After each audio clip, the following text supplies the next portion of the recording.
Long before scientists calculated the orbital distances, the Vedic seers, the Rishis, had already encoded the structure of the solar system into their mantras that encompassed with multiple metaphors and mythical stories. Today we'll explore how a modern scientific theory known as Bode's law or the Titius Bode law astonishingly aligns with the planetary framework of Vedic literature, and how the concept of Rahu and Ketu, the shadow planets, fits elegantly between the major celestial orbits. Bode's law is a mathematical rule that predicts the average distance of planets from the Sun in astronomical units, where 1 AU is the distance between the Earth and the Sun. The formula gives each planet a position based on a sequence, where AU is equal to zero point 0.4 plus zero point 0.3 multiplied by 2 raised to n, where n takes on values like minus infinity, 0, 1, 2, 3, 4, corresponding to Mercury, Venus, the Earth and the Moon combined, Mars, Jupiter and Saturn. Planetary order is not only astronomical but also energetic, rooted in the Graha Tattva and positioned based on chakra systems, nakshatras, and Siddhanta geometry. When we assign AU values using Bode's law, we get the following alignments. With respect to Mercury at 0.4 astronomical unit, that's Budh or intellect. Venus at 0.7 AU, which is Shukra and desires. Moon and Earth combined, which is the Chandra or the mind and the emotions with respect to the Moon. Mars, which is 1.6 AU, is Mangal, which is energy and courage. Jupiter, which is at 5.2 AU, is the Guru, which is wisdom and dharma. Saturn, which is at 9.5 AU, is Shani, time and karma itself. Placing the AU values gives Mercury at 0.4 being closest to the Sun. Next in orbit to Sun comes Venus at 0.7 AU. Earth and Moon are calculated as 1 and third in orbit from the Sun. Mars at 1.6 AU comes next in orbit. Jupiter's asteroid belt comes after Mars. Jupiter at 5.2 AU comes after Mars. Saturn at 9.5 AU is in orbit after Jupiter. The Vedic Rishis also classified these planets as inner and outer planets. Mercury, Venus, and Earth and Moon together were considered inner planets, and Mars, Jupiter, Saturn are considered outer planets. This placement was done by the Rishis centuries ago, before the invention of telescopes and journeys to space by some of the organizations. In the grand architecture of Vedic astrology, there exist two mysterious forces, not planets, not stars, but shadow nodes, always chasing and always opposing, forever bound 180 degrees apart. They are Rahu and Ketu, the north and the south nodes of the moon. They do not shine, yet the influence is profound. So what are Rahu and Ketu? Astronomically, Rahu and Ketu are the points of intersection where the moon's path crosses the ecliptic, the sun's apparent path across the sky. Rahu is the ascending or the north node, where the moon rises above the ecliptic. Ketu is the descending or the south node, where it descends below. These 2 points always set 180 degrees apart in every birth chart, symbolizing a tension between worldly desire and spiritual release. Vedic Rishis, with their intuitive brilliance, assigned symbolic planetary zones to the shadow grahas, aligning them not with random orbits but with cosmic significance. Rahu was placed between Mars and Jupiter, positioned near the Jupiter's asteroid belt, symbolizes insatiable desires, obsessions, ambition, material craving, acts as the cosmic disruptor and innovator, like a head with no body, always consuming, never fulfilled. By placing Rahu between Mars, which is impulse, and Jupiter, which is wisdom, the Rishis showed us that Rahu represents unchecked ambition that reaches beyond its boundaries, but still seeks meaning. Ketu, meanwhile, was placed between Mercury and Venus, which is a symbol of detachment, which is past life karma and spiritual liberation, associated with moksha, intuition, renunciation, like a body with no head, moving instinctively without desire. Placed between Mercury, which is the intellect, and Venus, which is desires, Ketu stands for dissolution of worldly attachments, the energy that guides us towards enlightenment through internal reflection. These are two shadows, but one journey. Together, Rahu and Ketu form a cosmic axis, the karmic spine of your birth chart. Rahu shows what you are here to experience, expand, or even struggle with. Ketu shows that you have already mastered what you must release and where freedom itself lies. They are not enemies, they are guides, one pulling you into the world, the other drawing you inward. Rahu and Ketu are not just shadows, they are reflections of the deepest hunger and highest liberation. And their dance in the chart reveals the unseen forces guiding the evolution. And these are literally responsible for the rebirth and the karmic settlements that happen life after life.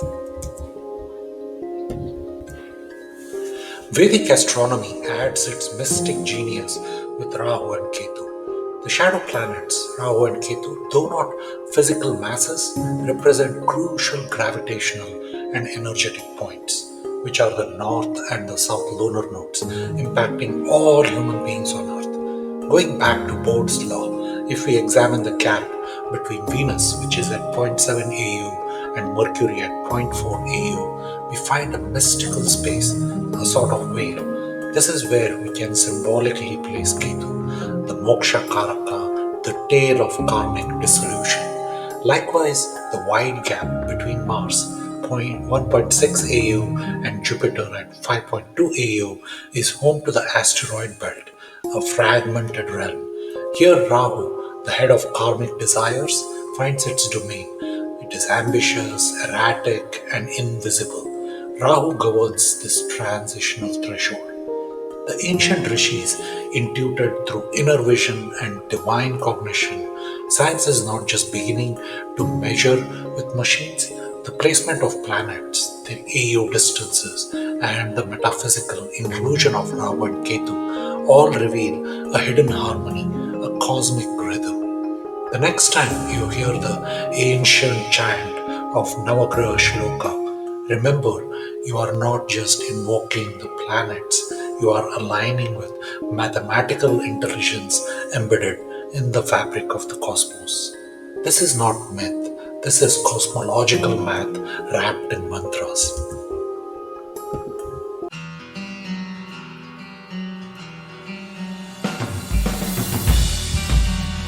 Long before individual horoscopes were drawn, before astrology was personalized, the Rishis of ancient India envisioned a universal chart, the cosmic being known as the Kal Purush. Kal means time and Purush means cosmic man. Together, Kal Purush Kundali represents the blueprint of the universe, the original map of life and consciousness. In this celestial body, the 12 Rashis or the zodiac signs are mapped onto the human anatomy from head to the toe and the feet, forming a bridge between the macrocosm of the universe and the microcosm of the individual itself. The cosmic body, the Rashis and their corresponding body parts. Let's walk through the Kal Purush Kundali and discuss how each sign aligns with specific part of the divine form. Aries of Mesha is the head and the brain, the spark of life, initiative, identity, represents the mind and the thought center. The next one, Taurus, Rishabha, is the face, mouth, throat, and the neck. It's about speech, expression, voice, and food intake, linked to values and material pleasures. Gemini or Mithuna, which is the third Rashi, is about shoulders, arms, and hands, movement, communication, coordination, the tools of connection. This is one of the dual mutable signs since we can function using both arms or the hands. Then the fourth one is the Cancer or the Karaka, which is chest, heart, lungs, breasts, emotion, nurturing, breath, and protective instinct. the sacred home of feelings, the rib cage protecting the pumping heart of life as strong as a crab shell. And fifth one is Leo, Simha, stomach, solar plexus, and the spine. It's about power, confidence, digestion, and divine will, the throne of personal radiance. This rules the life and hence the symbol of the lion or the king. The sixth is the Virgo or the Kanya. It is about intestines, lower abdomen. It is assimilation, health, purification, the healer and the organizer within. Libra or the Tula is about hips, pelvic area, and the kidneys, balance, harmony, partnerships, the seal of choice and fairness. Eighth is Scorpio, Rishika, the reproductive organs and the genitals. It's about transformation, sexuality, hidden power, the deep well of creation and mystery. Just as we don't openly expose our private parts, the scorpion symbolizes hidden things. The ninth is the Sagittarius or the Dhanu Rashi. It's about thighs, movement, higher learning, travel, the path of dharma and expansion. With strong thighs, you can chart distances, highlighting and gaining of wisdom.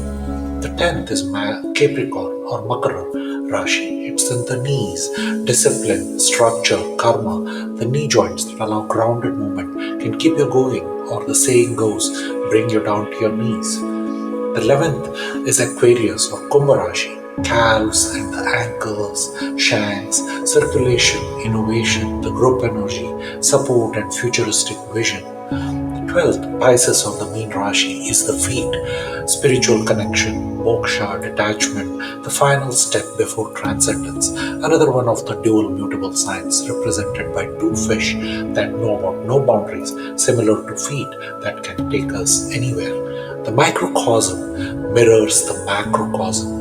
This divine alignment reminds us the zodiac is not out there in the sky, it is within us. The 12 signs don't just mark time, they shape our very well-being. Your birth chart doesn't just reflect your karma, it reflects your body's sacred design. From Aries to Pisces, from head, toe, and feet, you are the living embodiment of the cosmos.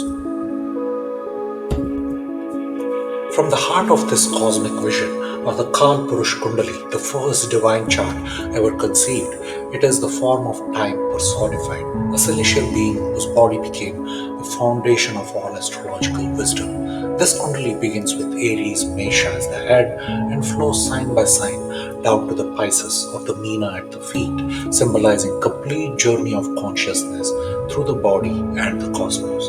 So how each Rashi got its symbol? It's rooted in the cosmic body. Each zodiac sign is more than just a symbol or an animal. It is a reflection of a body part in the Kal Purush and the energy it governs. Let's explore how each Rashi earned its symbolic identity. Aries, the first one, which is the Mesha, the ram, the head, symbolizes boldness, leadership, initiation, just like the head leads the body. Taurus or Rishabha, the bull, the face and the neck, represents stability, strength, and sensuality, grounded with like the bull, expressive like the voice.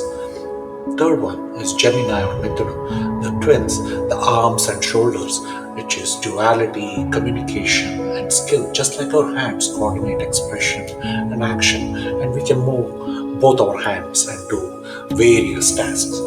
The fourth is the Cancer or the Karka, the crab, the chest and the heart, nurturing, emotional depth, protection, like the crab with its shell, like a rib cage, protects our pumping heart with care and keeps us alive. Leo or the Simha or the lion, solar plexus and the spine.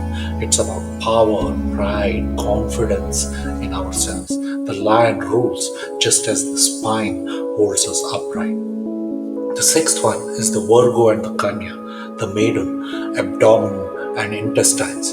It's about purity, analysis, service, just as digestion refines and separates the essential from the waste. It's about a refining and looking at it in a deeper manner. The seventh one is Libra or the Tula, which is the scales, the hips and the lower back. It's about balance, fairness and relationship, the point where the body stabilizes and balances itself. The eighth, the Scorpio or the Rishika, indicated by the scorpion. It is about genitals and reproductive organs. It's about transformation, sexuality, and depth. The power of rebirth and destruction lies here. Scorpions are very secretive creatures, symbolizing to how we hide our private parts. Sagittarius or Dhanu, the archer, the thighs, motion, exploration, philosophy. The thighs support travel, and the arrow seeks the higher aim and setting goals to achieve. The 10th, which is the Capricorn or the Makara, it's about the sea goat or the knees, ambition, endurance, duty. The knees bend to climb itself, symbolic of karmic responsibility that we have to this life. Aquarius or the Kumbha, the water bearer, the calves, ankles, and shanks, innovation, vision, collective welfare, supporting forward movement and future evolution. Pisces or the Meena Rashi, the fish and the feet, spirituality, detachment, and moksha. The feet touch the earth last, but begin the journey towards liberation, and there is no boundaries, similar to the fish in oceans, knowing no boundaries.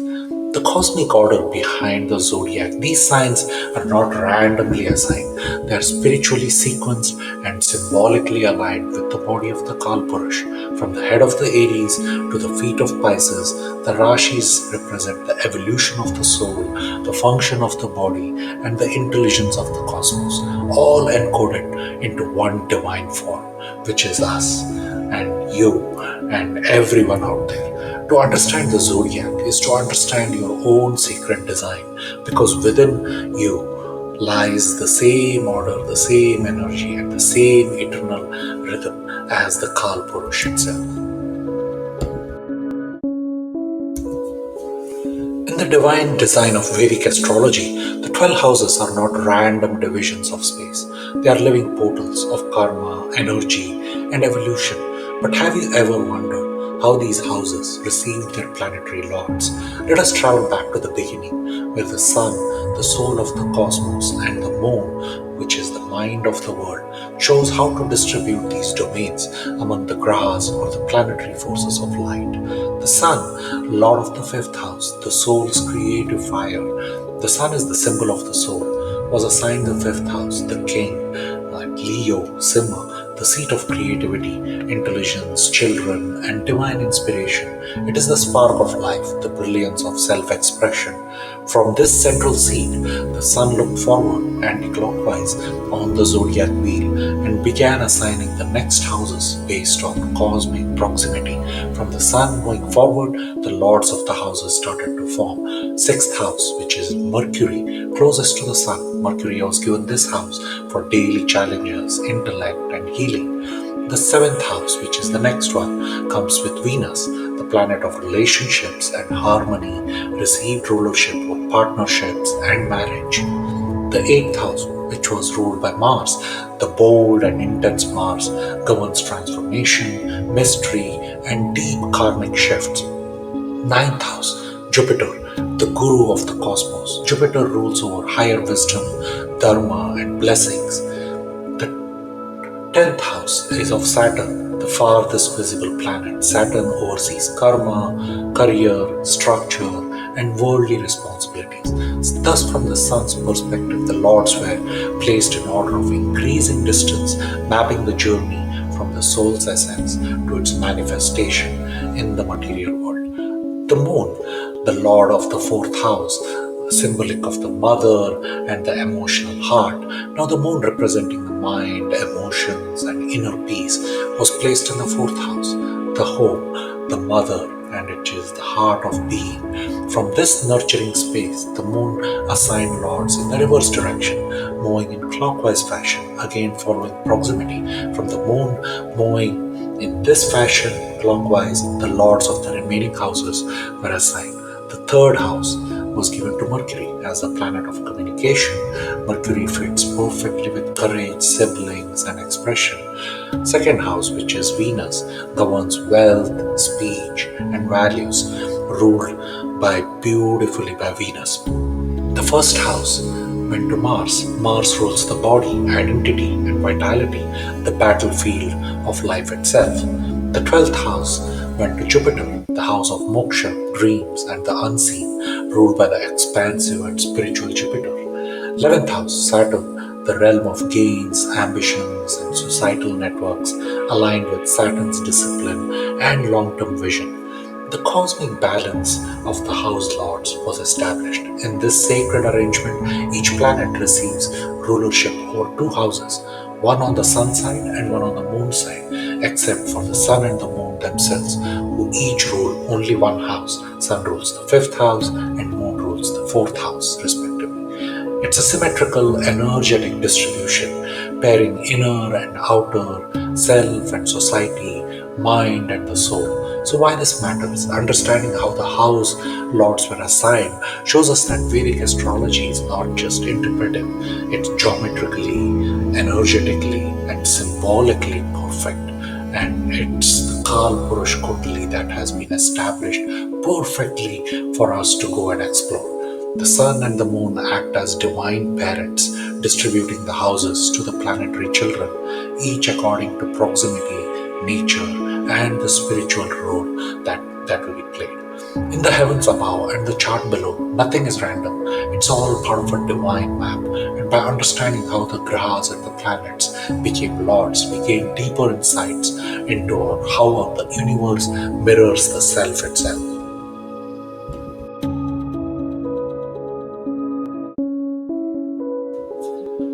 The concept of dual ownership or the rulership for the planets, for at least for the five planets, isn't just symbolic. It plays a major role in how a chart is interpreted, how energies connect, and how karma unfolds in our lives.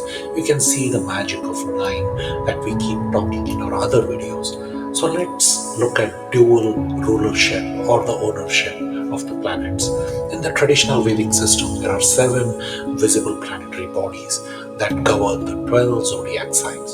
Since the sun and the moon each rule only one sign, the other five planets, Mercury, Venus, Mars, Jupiter, and Saturn, are each assigned two signs. So let's go over this. Mars was assigned Aries, the Mesh, and the Scorpio, Rashi. Mercury was assigned Gemini or Mithuna and the Virgo, Kanya Rashi. Jupiter assigned Sagittarius, Danu, and the Pisces, Meena Rashi. Venus assigned Taurus, Rishabha, and the Libra, Tula Rashi. Saturn assigned Capricorn of Makara Rashi and the Aquarius, Kumbha Rashi. This dual ownership or the rulership creates a bridge between two houses, linking different areas of life through a single planet. So, how does this dual rulership influence the interpretations? When you read a birth chart, dual rulership allows a single planet to connect and influence two houses at once. This changes everything from how we see relationships and career to health, karma, and the spiritual growth overall. For example, if Venus is strong in a chart, it uplifts both Taurus and Libra, impacting both the house of wealth and the house of partnerships. If Saturn is afflicted, it can create challenges in both career, the 10th house, and networking, or the gates, which is the 11th house, if it rules Capricorn and Aquarius. In this way, dual rulership acts like a thread connecting seemingly unrelated parts of life through a single planetary karma. A map of karmic linkages. That's what dual ownership is. Similarly, we sometimes wonder why problems in one area of life reflect in another, why a career shift impacts our home life, or why relationship karma echoes through our finances. It's often because of dual rulership, the planet linking two life areas and delivering its influence on both. It can create powerful yogas or planetary combinations. It can help identify life themes and hidden karmic connections. It helps in finding planetary remedies. When you support one house, you are often supporting another one as well. A planet becomes more than it seems. In dual rulership, a planet is not just what it represents, it becomes a messenger between worlds in your chart. A well-placed Jupiter can be a guru for both your belief system and your inner imagination. A malefic Mars might stir tension in both self-expression and emotional depth. Understanding this helps astrologers provide deeper, more accurate readings and empowers individuals to see how their life is an interconnected system as a whole. So next time you look at your chart, don't just ask, what does this planet rule? Ask, what houses is it connecting? What life paths is it weaving together?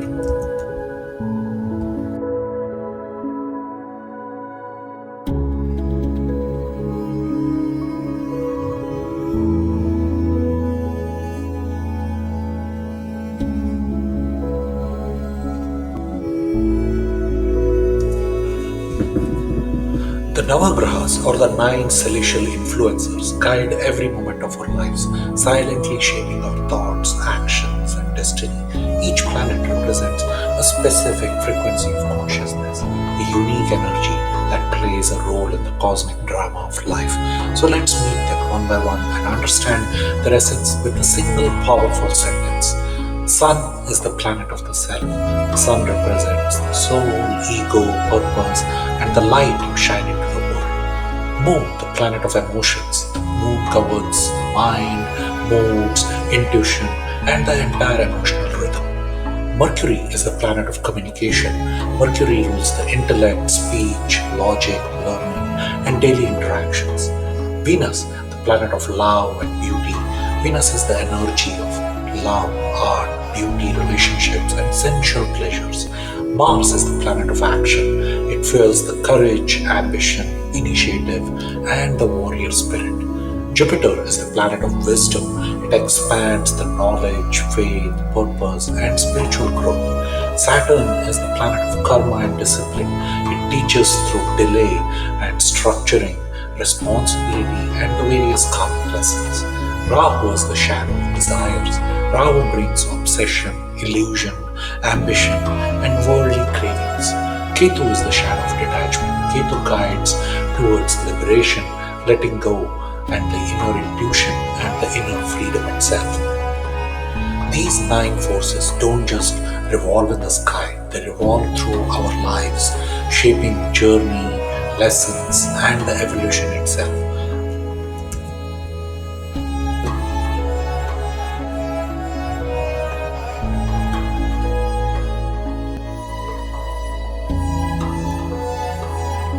Astrology becomes unforgettable when we start thinking in symbols and meaning and associate with stories and images.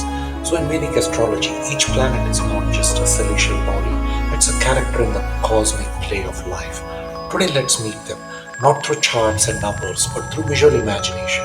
Saturn as the old man of karma. Imagine a wise elderly man, weathered by time, walking with a staff. He is Saturn, the one who brings life's hardest lessons but rewards those who endure. Jupiter, a happy fat Buddha. See a jovial, pot-bellied guru radiating joy, teaching under a banyan tree. This is Jupiter, the planet of wisdom, dharma, and spiritual expansion. Mars is the commander of the army. Visualize a fearless warrior in red armor, sword in hand, ready to charge. This is Mars, your inner commander, fueling action, courage, and ambition. Sun is the regal king. Picture a mighty king on a golden throne, radiant like fire, leading with pride and purpose. That's the sun, the soul's home, and the ruler of inner kingdom. Moon is the moody queen. Imagine a graceful queen changing moods with the phases of the moon, holding a chalice of emotions. She is the moon, ruler of the mind, nurturing, intuitive, and reflective as well. Venus is the artistic advisor, the elegant court advisor draped in silk, speaking of music, design, poetry, and love. That's Venus, the planet of beauty, pleasure, and creative intelligence. Mercury is the curious child. Visualize a brilliant child with sparkling eyes, endlessly asking questions, juggling scrolls and puzzles. This is Mercury, very quick-witted, analytical, and playful. Rahu is the greedy millionaire. Here comes the mysterious tycoon, dressed in excess, endlessly wanting more, fame, power, wealth. He is Rahu, the shadow of obsession and illusion. Ketu is the detached hermit, finally, like a sage in the forest, seated in deep meditation, unattached to the world. This is Ketu, the mystical shadow, guiding us towards freedom and spiritual liberation. These characters live within you, each planet playing a role in the story. Through them, you experience ambition, wisdom, emotion, desire, and also detachments. This is a similar visualization chart for all the planets for Hindi speaking viewers.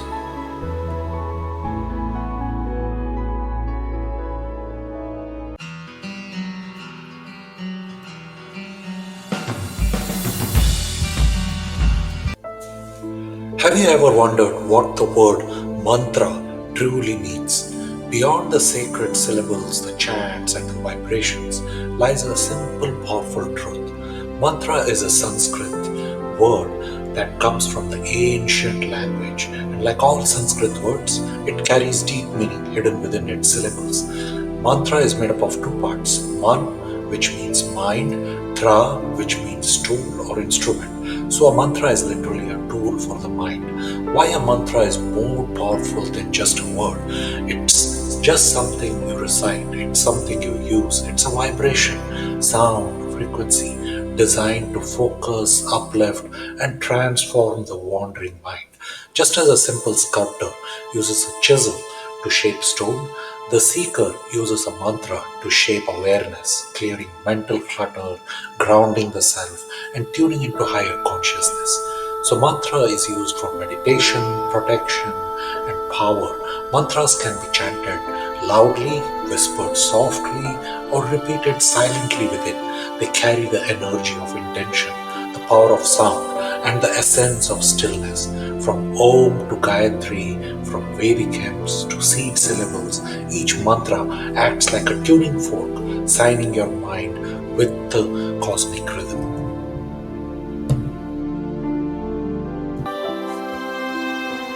Yantra. In the vast tradition of Vedic wisdom, there exist sacred tools not made of matter but out of geometry, intention, and vibration.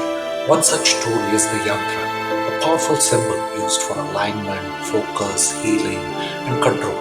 Yantra is again a Sanskrit word breakdown. The word yantra comes from the ancient language and it holds a deeper meaning embedded in its syllables. Yantra formed from two words: yam, which means to control, to sustain, or to discipline; tra, which means a tool or an instrument. Together, yantra literally means a tool for control, a spiritual or energetic instrument that helps bring order to chaos, focus to the mind, and balance to the body. Yantra is a geometry of consciousness. It's not just an art, it's sacred geometry, a visual mantra that focuses energy and consciousness. It is used as a meditation tool, a ritual object, and even a healing diagram. Where a mantra uses sound, a yantra uses form.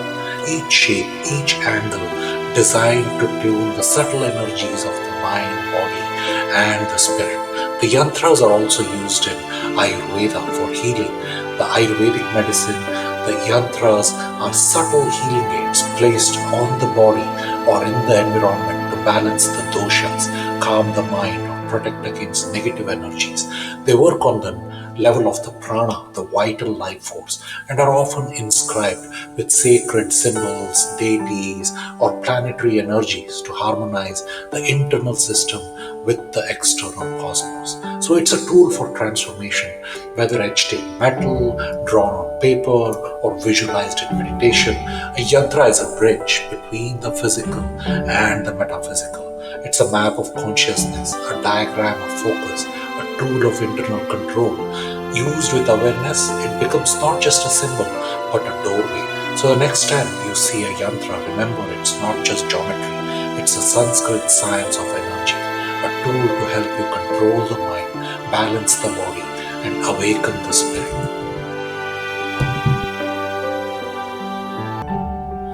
The Shastras, in the timeless language of Sanskrit, there is a word that echoes through every branch of Indian wisdom, from astrology to Ayurveda, from philosophy to science. The word Shastra is a term that means much more than just a book. It is a manual of instruction, a codified body of language, a guide for how to live, understand, and evolve. The word Shastra comes from the root Shas, which means to instruct, teach, or command. So a Shastra is not just information, it is structured wisdom passed down to guide us in every field of life. So the plural form is the Shastras. When we refer to multiple texts or schools of knowledge, we say Shastras, meaning a collection of manuals or scriptures, each devoted to a specific domain. Jyotish Shastra, the science of astrology; Ayurveda Shastra, the science of life and healing; Dharma Shastra, the laws of righteousness and social order; Artha Shastra, the manual of governance and economics; Natya Shastra, the scripture of art, drama, and dance. Each Shastra serves as a guidebook offering rules, principles, and frameworks to master that field. So these are not just ancient texts, they are the timeless user manuals for human life, created by the sages, preserved through tradition, and relevant even today.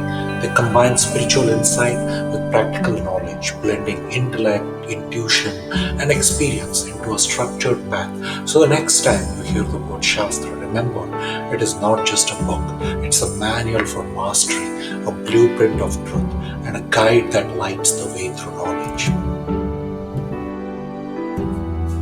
The ancient Rishis looked up at the night sky and saw sort of a map, a celestial blueprint that connected the stars to the life on earth. This map, in the sacred language of Sanskrit, was called the Nakshatra, a word that holds within it the key to understanding cosmic influence on human destiny.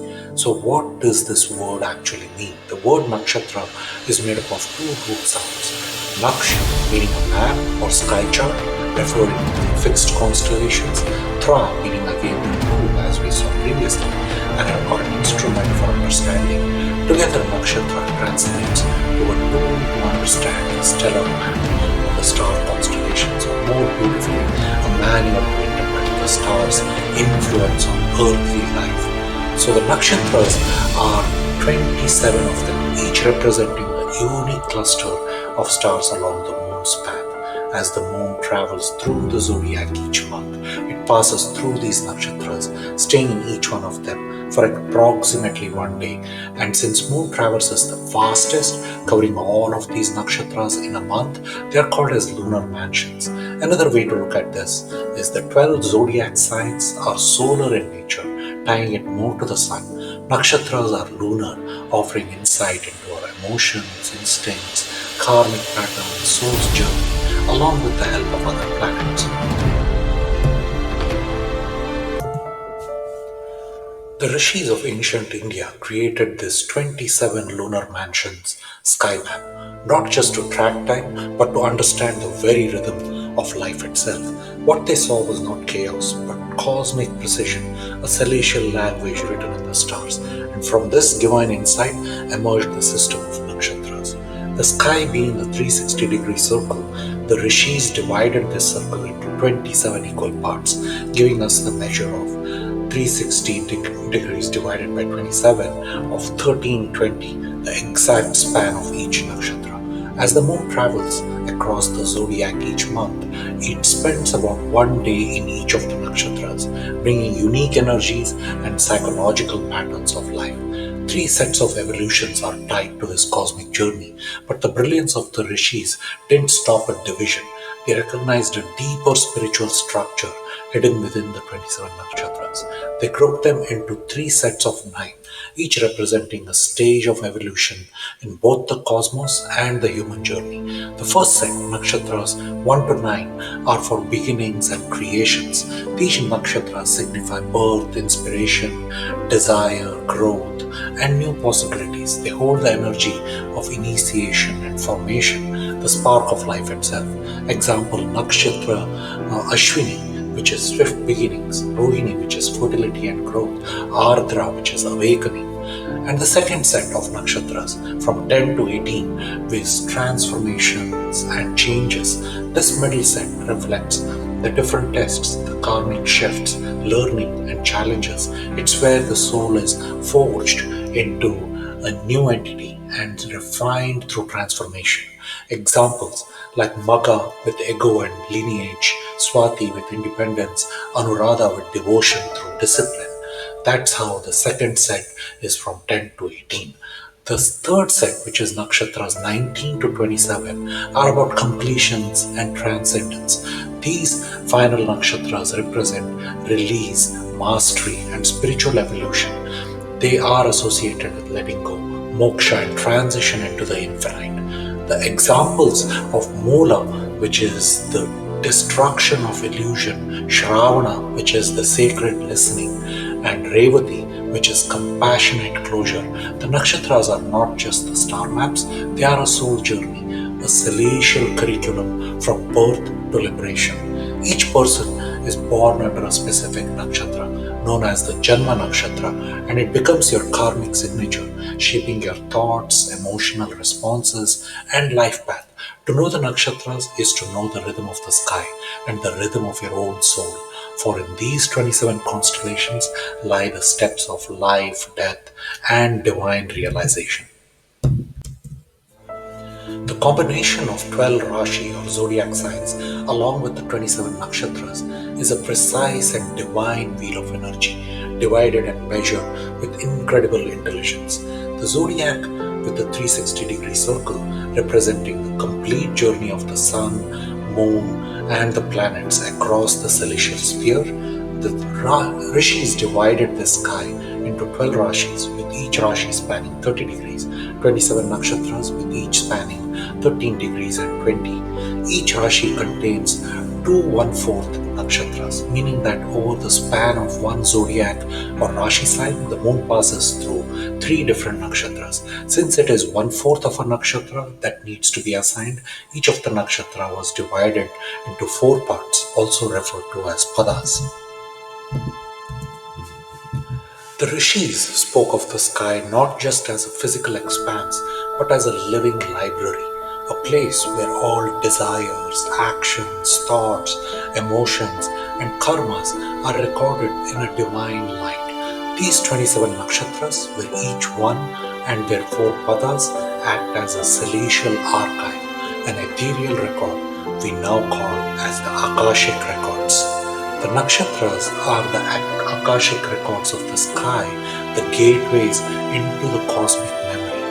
Each nakshatra stores specific karmic themes, psychological patterns, and archetypical energies. They are the invisible script writers behind the birth chart.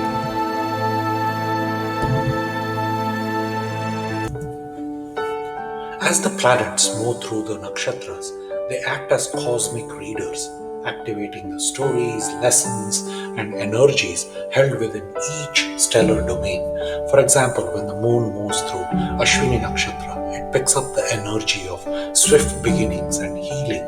When Mars crosses the Mula Nakshatra, it taps into the destruction, rebirth, or in other words, transformation.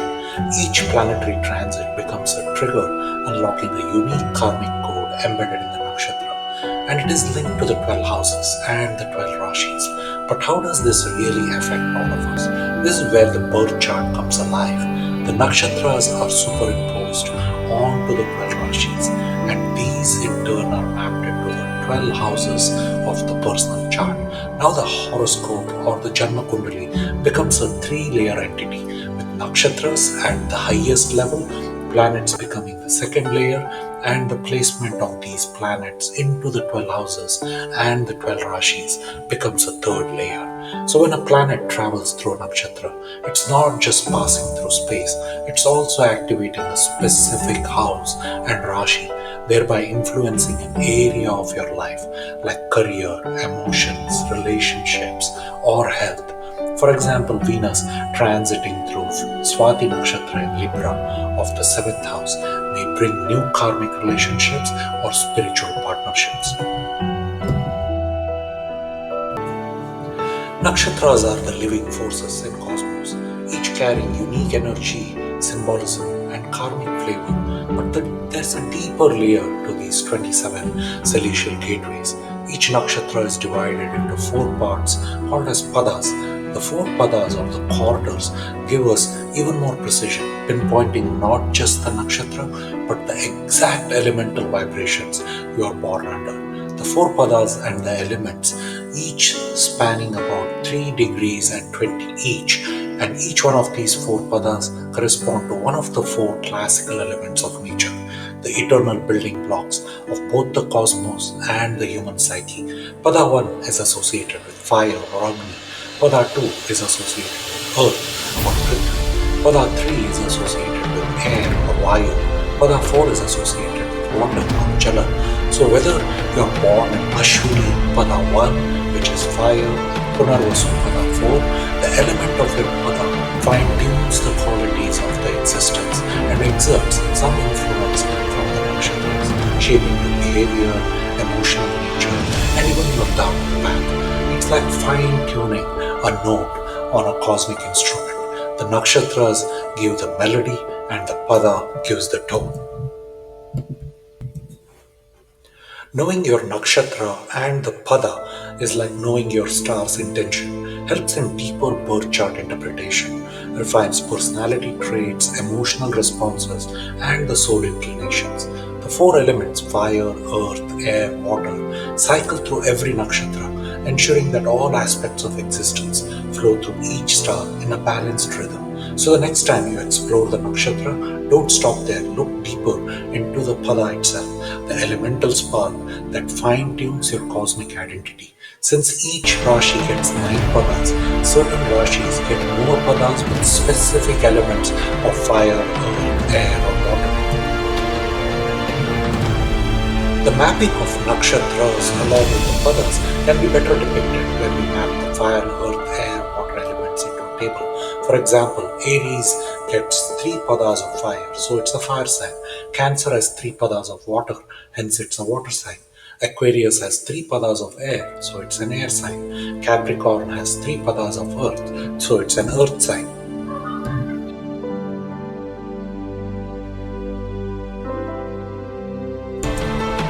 The nakshatra padas carry specific attributes when associated with the elements. The fire padas or the Agni Tattva is used for action, leadership, transformation. The earth padas or the Prithvi Tattva is used for stability, wealth, and practicality. And the air padas or the Vayu Tattva is used for intelligence, communication, and ideas. The water padas are for emotions, intuition, healing. So the padas can be used specifically for doing specific activities, and they are very conducive to some activities depending on some of the attributes and the planet influences, the moon influences, with a lot of other factors.